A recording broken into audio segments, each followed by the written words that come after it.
Let's jump right into this explainer because we're looking at something truly mind-bending today. We are exploring the ancient Hindu cosmology of cyclical time and cosmic destruction, exactly as it was recounted by the immortal sage Markandeya in the epic Mahabharata. It's a wild ride, so let's get into it. So what happens when the universe literally just runs out of time? It's a massive question. To answer King Yudhishthira's inquiry, we really need to understand the ancient prophecies of the Yugas and look at the terrifying, yet honestly kind of beautiful, reality of the universe's ultimate dissolution. Section 1. The Cycle of Yugas. Visualizing Cosmic Time. We're starting our journey by zooming out, going from a micro look at human epochs all the way up to the cosmic level. And what's fascinating here is that time itself actually degrades in a highly specific way. Think of it like a 12,000-year cycle broken into 4 shrinking slices. We start with the Kali Yuga at 4,800 years. Then it shrinks to the Treta Yuga at 3,600, down to the Dwapara Yuga at 2,400, and finally the Kali Yuga at just 1,200 years. You see what's happening? With each subsequent era, time is literally compressing as the universe marches toward its inevitable end. Now, if we look a bit closer at the numbers, you'll see this ancient math specifically accounts for a dawn and an eve period framing the core of each era. For instance, the Kali Yuga has a core of 4,000 years, but a dawn and an eve of 400 years each. That compounds the cycle's total to 4,800. And this exact pattern trickles all the way down to the Kali Yuga. It is just an incredibly structured, mathematical way to measure existence. Okay, and here is where the scale will absolutely break your brain. 1,000. Imagine a full 1,000 of those 12,000-year cycles passing. That utterly unimaginable span of time? Yeah, that constitutes just a single day for Brahma the Creator. It really makes you realize we are just mere blips on this massive cosmic radar. Section 2. The Dark Age approaches. The eve of the Kali Yuga. So let's look at the dystopian collapse that signals the end of the Kali Yuga. This is where societal norms completely invert. It's actually wild how much this ancient vision of collapse mirrors modern dystopian fiction. The text describes humanity in this frantic moral freefall. Kings become entirely addicted to false speech and principles. Social classes completely abandon their duties and take on opposite roles. The human population dwindles and grows physically weaker. You've got merchants using guile and false weights just to get by. False ascetics are roaming around basically tricking people to earn wealth. Covetousness, malice, immorality, these become the all-powerful ruling forces. It is a total ground-up breakdown of order. But you know, it gets even worse. The inversion of nature hits its absolute terrifying peak right about here. Highways are infested, and famine is just ravaging human habitations. Cows yield little to no milk, trees stop producing fruit entirely, and the human life cycle itself violently accelerates. Decrepitude and decay overtake humanity by the time they hit age 16. Girls of 7 or 8 years old conceive, and boys of 10 or 12 are begetting offspring. This complete biological and environmental collapse, it's the ultimate red flag that universal destruction is imminent. Section 3. The Cosmic Cataclysm. The End of the World. Alright, so we are now scaling way up from planetary decay to utter cosmic destruction. And it's laid out as this horrific step-by-step annihilation of literally everything. First, years of severe drought starve the Earth.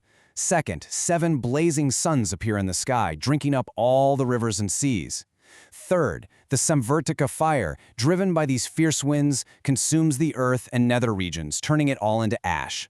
Fourth, giant multicolored clouds, wreathed in lightning, just fill the sky.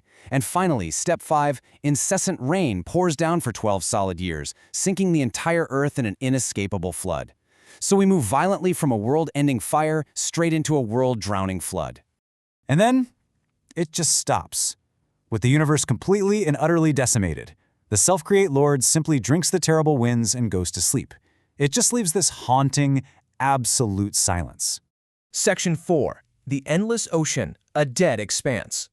Imagine witnessing the end of literally everything you know, and you are completely alone. Well, that is exactly the fate of our immortal narrator, Markandeya. His desperate isolation creates this really eerie calm after the storm. He laments, and then when the universe becomes one dead expanse of water, when man is not, when trees and beasts of prey have disappeared, when the firmament itself has ceased to exist, I alone, O Lord of the earth, wander in affliction. He's immortal, sure, but he is completely fatigued, just wandering this empty, flooded void without any rest.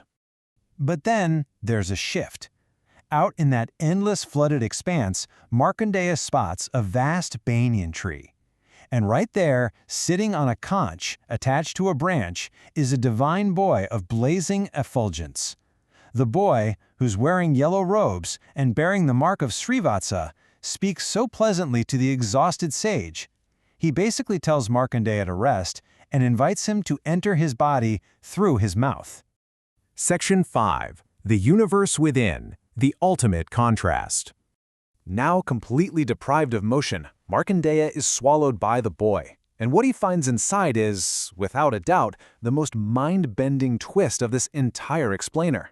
Just think about the grand contrast here. In the outside world, you have this dead expanse of water. Gods and humans are annihilated, there are no trees, the firmament is destroyed. But the inside world, inside the boy's stomach, there are prosperous cities, flowing sacred rivers, bustling gods and humans, and gem-decked mountains.